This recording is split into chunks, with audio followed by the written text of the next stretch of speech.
this is my favourite. It is a giant belemnite squid. And this was roaming the seas in Australia 60 million years ago.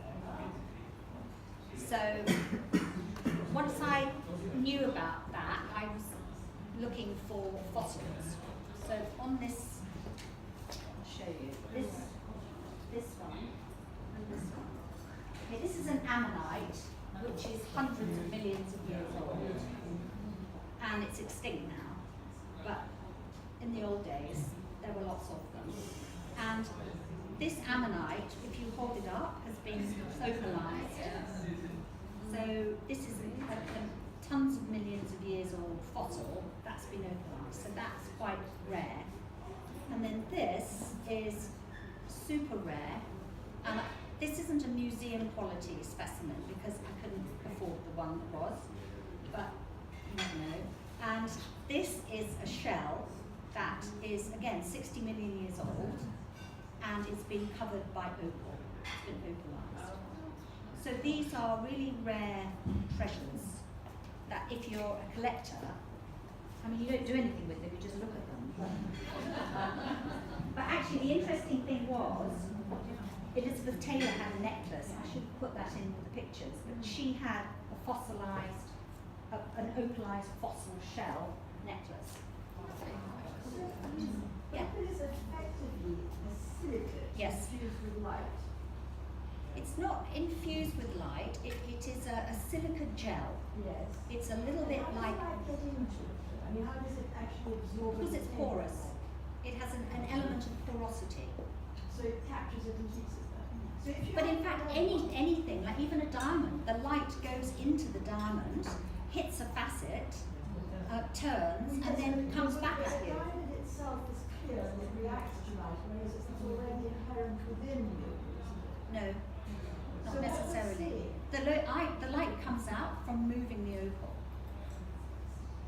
So the light goes into the opal and then comes back at you, which it also does in coloured gemstones and diamonds, but it's a different structure. Yes, and it depends on how it's structured as to what you see. This is mine, and this is part of belemnite squid, and this is the cartilage. So if you, I mean, I'm never cooking squid, but if you do cook squid, it's got this long cartilage. You would give them to budgies in the old days. If you had a budgie, and it would be, and it had that white sort of bone thing that they would use for their beaks and claws and everything. That would be from a squid. So this was this enormous belemnite squid, which is sort of like the size of the room, and this is the cartilage. So after 60 million years, all that's left is the bone, just like our teeth and bones last a long time.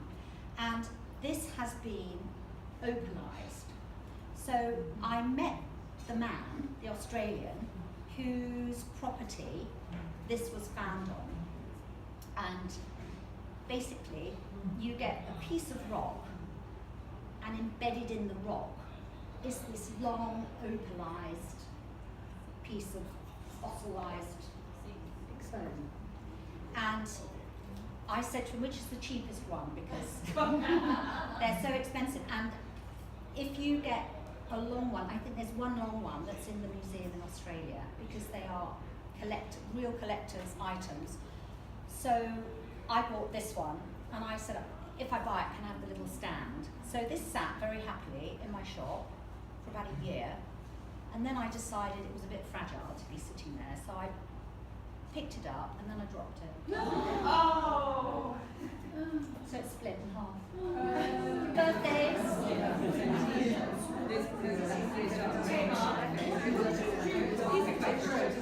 I had to glue it.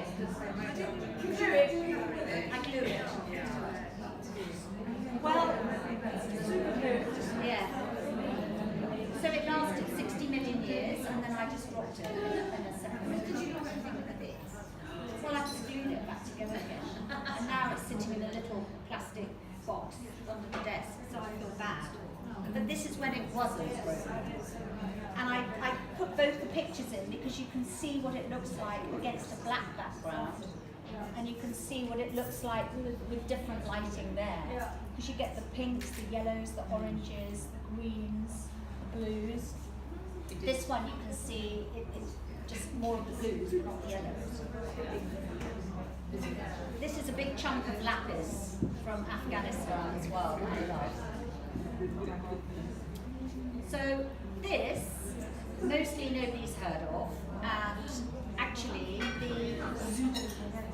it's a pseudomorphic pineapple. Do you remember at school with the amoebas that was pseudopoda?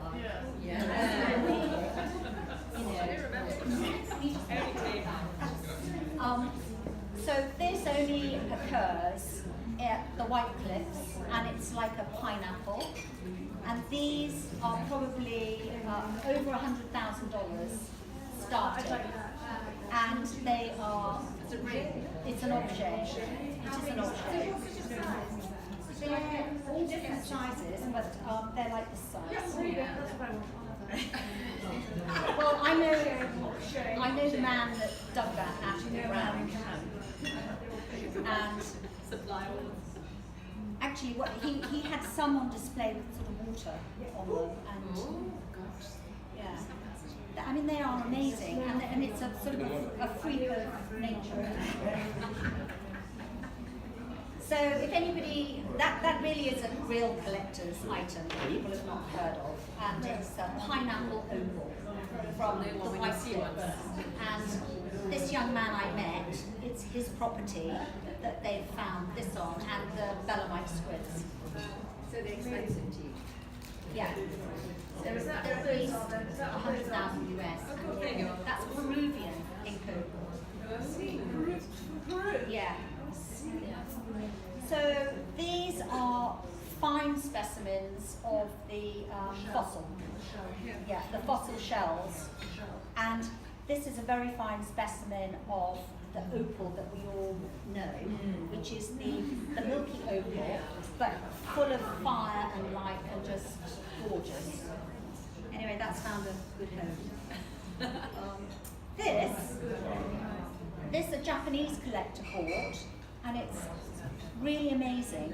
And I knew when I found it, it was in that big parcel of opals at the beginning, there was something different about this because it was sort of curved. Anyway, it turned out that that opal had grown on a big shell and had been removed from the shell, and it had a completely different luster and look than the other boulder opals. So it didn't grow on sandstone, it grew on a mollusk, on a shell. So that opal has a completely different look, and the Japanese lady who bought it loves it, and she said she just wears it all the time and she gets stopped the whole time because it's just so mesmerizing. You just know there's something different about it, but you don't know what it is. But that's what it is that the opal grew on a shell and not on sandstone. Okay, so this is shanshui, or sansoi, and this for me, I know it's an aboriginal stone, but because I've been in Hong Kong so long, for me, I could see the sansoi painting. So, I said since the 5th century, Chinese painters have captured the rhythm of nature and the beauty of their surroundings in sansoi, or mountain water paintings. Hang on. So I'll come back. So it's the brush pen and ink freestyle artworks, lyrical, evoke a deep emotional response to the beauty of the landscape. Originally they were all black and white, and then the Chinese scholars allowed themselves to introduce colour inks, which they did. And I said that for me, opals encapsulate the sansoi vision and style ethic. As the play of light flashes across the opal, you can almost feel the moving wind and the water, which is the sansoi, among the mountains. This creates a feeling of harmony, calmness, and wonder. So the luxury of wearing the sansoi cuff means you can gaze deeply into endless changing visions of another world. So these are the 5 Chinese elements. So I thought I'd bring this in because it's Chinese New Year, and it's called the Mhang. So the Mhang, is 5, Mhang is the 5 elements. So you've got gum, mok, soy, fuo, tow. So you've got gum, gold, mok, wood, soy, water, fuo, fire, and tow, like a big toe. So that's how you pronounce them, and it's those are the Chinese symbols for the 5 Chinese elements. So this year is the year of the earth. This has gone a bit wonky with the printing, but that's the earth symbol. So you're very, very grounded on the earth here. This is man in the earth, and Sharon knows a few characters, and I think Deborah probably does too. But so this year is the Earth Dog, which is going to be a very grounding year for everybody. And those are the 5 Chinese elements that are encapsulated in your opal. This is a sand-soil painting. So this is an ancient painting with the winds, the water, the mountains. So you have all that in an opal. You've got sandstone, which has got iron in it, and also earth. You've got the blue for the water. You've also got the water content of an opal. So this reminds me of what you see in an opal. I will read this. Well, you can read this one. I think this is beautiful. And she wrote this poet, in the sort of late 1800s. And really, opal was only just discovered in our times then. I think it's just beautiful. My heart is a frozen pond, gleaming with agitated torches. So I think it's very beautiful.